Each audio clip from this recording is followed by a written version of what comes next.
Hello students. आज हम synthetic fibres and plastic chapter का पार्ट 2 पढ़ रहे हैं, जिसमें कि हम प्लास्टिक्स के बारे में पढ़ेंगे।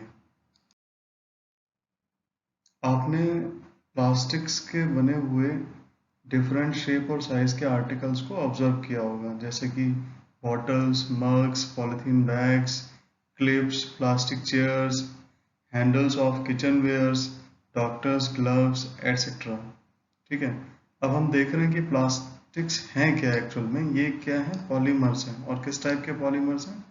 सिंथेटिक पॉलीमर्स हैं। ठीक है।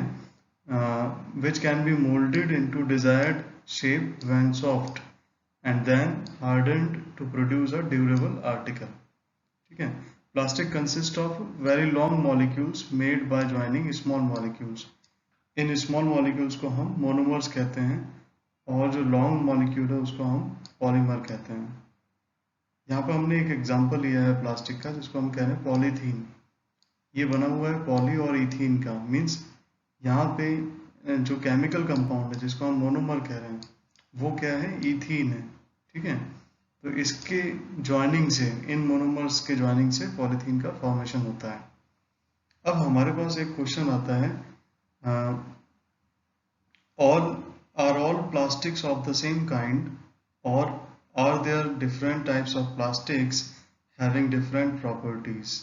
ठीक है। तो इस क्वेश्चन को हम आंसर करेंगे। उससे पहले देखिए कि plastic does not have the same type of arrangement. मतलब क्या है कि प्लास्टिक में जो अरेंजमेंट है, जो उनके मोनोमर्स का या जो स्मॉल मॉलिक्यूल्स हैं उनका अरेंजमेंट सेम टाइप का नहीं होता है। इन सम केसेस ये लीनियर होता है और सम केसेस में ये क्रॉस लिंक्ड होता है। देखिए यहाँ पे ये लीनियर अरेंजमेंट है मोनोमर्स का या फिर स्मॉल मॉलिक्यूल्स का, तभी ये लॉन्ग मॉलिक्यूल बन रहा है। ठीक है। और ये दूसरा जो यहाँ पे हमने एग्जांपल लिया है, ये क्रॉस लिंक्ड प्लास्टिक है, जिसमें कि जो मोनोमर्स हैं वो क्रॉस लिंक्ड मैनर में जुड़े हुए हैं। ठीक है। अब हम आगे मूव करें उससे पहले यहाँ पर ये जो वीडियो है उसको हम प्ले करते हैं। आप देखिए इस वीडियो में। Let's take two objects, a plastic bottle, a normal plastic bottle that you use at home, and an electric switch. You must be wondering why I've taken such different objects. Now, let's take some boiling water and pour it in the bottle. What do you see? As soon as we do that, the shape of the bottle gets distorted. Now, we take boiling water once again and pour it on the electrical switch which we've placed in a container. What do we see? The shape of the switch remains unaffected. The interesting thing is, they are both made of plastic, but they behave differently when we add hot water onto them. Now, depending on this interaction with heat, we can classify plastics. So the plastic bottle that got deformed is an example of thermoplastics. These are plastics that get easily deformed on heating. And then you have plastics like switches, which are known as thermosetting plastics. Once they are molded, they cannot be deformed or bent on heating.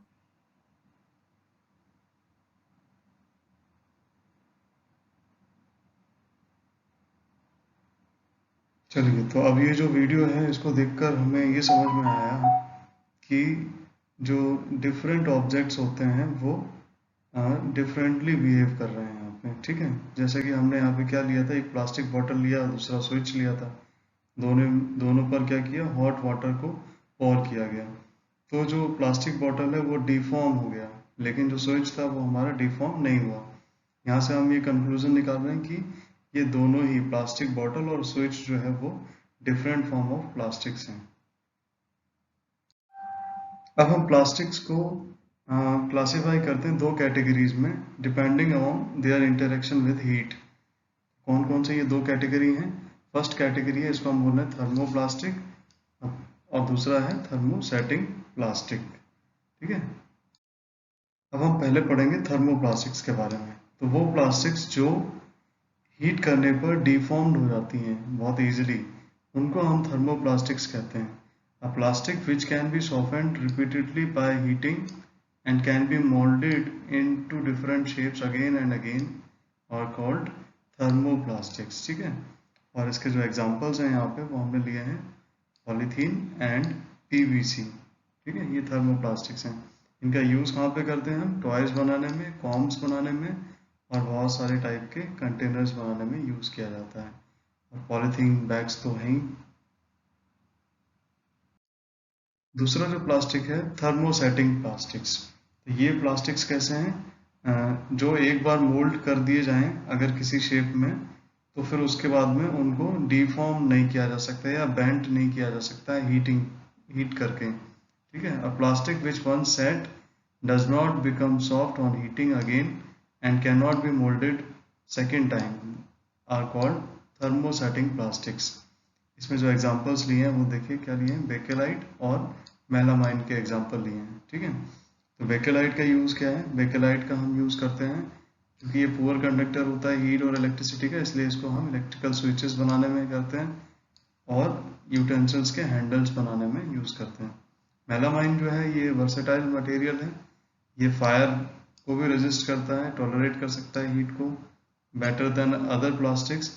सो इसका हम use करते हैं floor tiles बनाने में, kitchen where बनाने में, fabrics विच resist fire. जो आपने देखा होगा, जो ये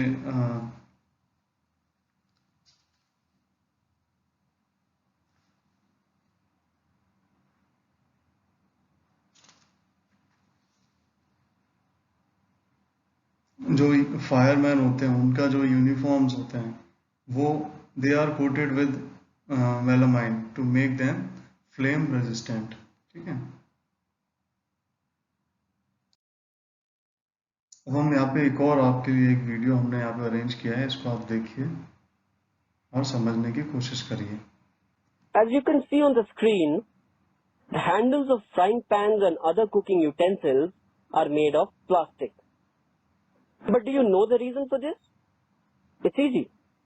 Plastic is a poor conductor of heat, which means it does not allow heat to pass through it, thus making the use of frying pans easier and safer. Let's perform an activity. Take a pan with a plastic or wooden handle and heat it. Now, take two laboratory thermometers and connect them to the metallic and the plastic part of the vessel. Observe the increase in temperatures. You will observe that the temperature of the metallic part increases rapidly, whereas that of the handle increases at a very slow rate. Also, the temperature of the handle does not go beyond 70 to 80 degrees, even when the temperature of the metallic part crosses 300 to 400 degrees centigrade. So, we can easily say that plastics are bad conductors of heat.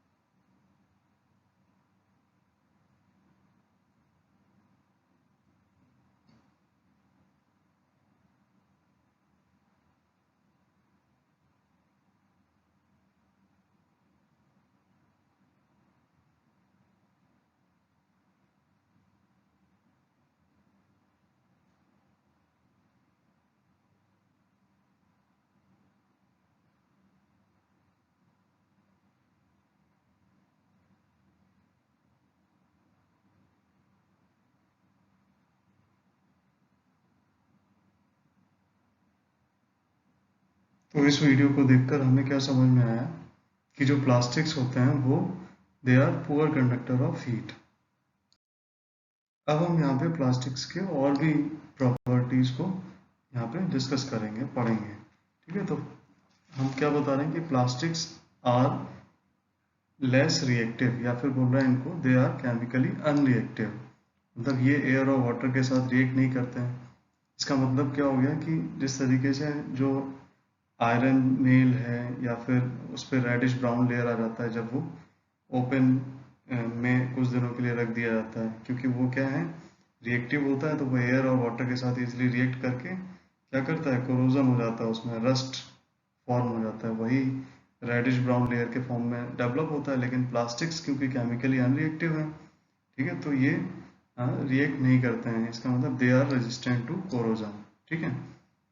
और दूसरा ये कि they can be easily moulded, they are use to make a large variety of articles having different shapes and size, they do not conduct heat and electricity, ठीक है, इसीलिए उनको हम क्या बोलते हैं, इलेक्ट्रिकल इंसुलेटर्स भी कहते हैं, ठीक है। उसके बाद में ये लो डेंसिटी रहता है इनका, मतलब ये they are lighter than metals, और स्ट्रेंथ भी अच्छा है, ड्यूरेबल भी है, ठीक है। तो लाइटर होने की वजह से प्लास्टिक्स को हम कार्स, एयरक्राफ्ट और स्पेसक्राफ्ट में यूज़ करते हैं, ठीक है।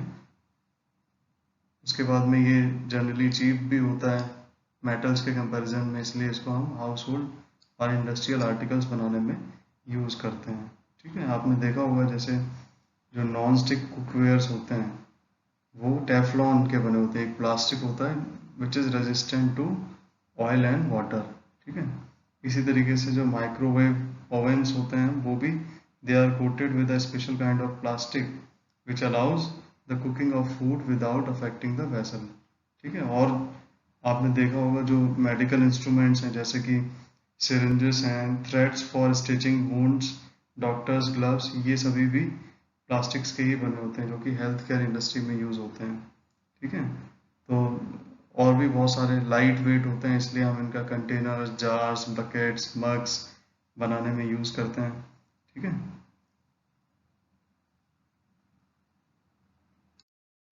अब हम देख रहे हैं यहाँ पे कि biodegradable and non biodegradable materials. तो प्लास्टिक एंड द एनवायरनमेंट की बात हो रही है, तो do you know why efforts are being made to ban plastics, what are its harmful effects on the environment.